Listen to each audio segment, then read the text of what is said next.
And you've played a central role in the congressional debate about how to regulate social media. We're expecting Senate Majority Leader Schumer to outline his plan for how Congress can regulate AI tomorrow.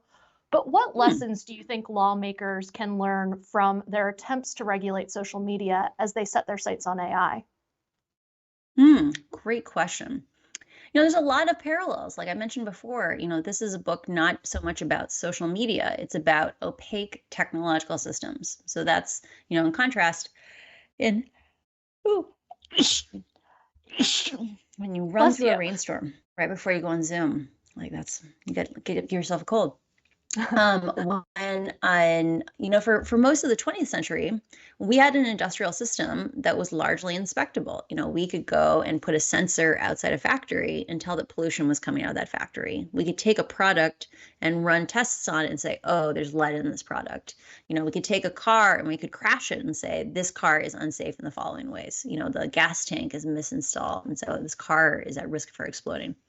Um, the thing about our modern times, and a lot of these AIs fall right in this bucket, we can't inspect them, right? That it introduces a real power imbalance when the only people who get to have, get to grade the homework of these companies are the companies themselves. They know everything runs on the data center, it's out of view. The only people who get to see behind the curtain are the tech companies themselves.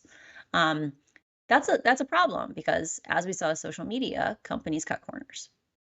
So the most basic thing I always say is we need to have rights for researchers. So companies need to make publicly accessible research APIs.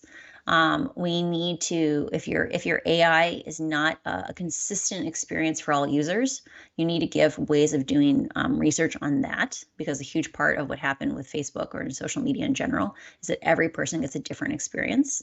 It's much harder to do even basic accountability work on Facebook versus, say, Google. I think we need a consumer bill of rights, right? Like you should be able to know how things are personalized to you. You should be able to know how ads are targeted at you.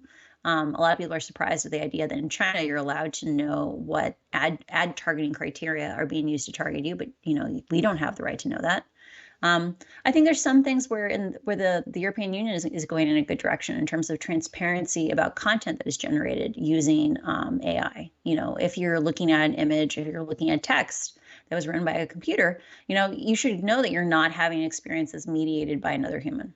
Right. And then the last thing is I think we need to have a conversation about education. Like I think one of the places where we are at risk for really creating more of like a two-tier society is right now we have, challenges with things like you have a kid with behavioral problems. It's very expensive to hire a teaching aide to make sure that kid can be around other kids. It's much cheaper to put them in a headset and have them go hang out in a metaverse classroom. And one of the things that I think is going to be a place where AI could be potentially very socially disruptive, and I haven't heard enough conversations about it, is, Mark Zuckerberg said, we're investing in AI to enhance the metaverse.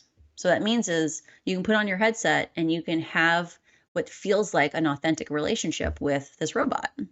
That has a potential to be even more socially isolating than social media is today. And I worry that the people that we're going to push towards these kind of reductive social experiences are going to be people who are already marginalized in society. Instead of building senior centers or making sure we have senior outreach, we'll put grandma in the metaverse. Instead of hiring that aide to make sure that kid can participate in school with other children, we'll put them in a virtual classroom. And so these are all things where we should be having the conversations now and not waiting 20 years to be like, oh, how'd that happen?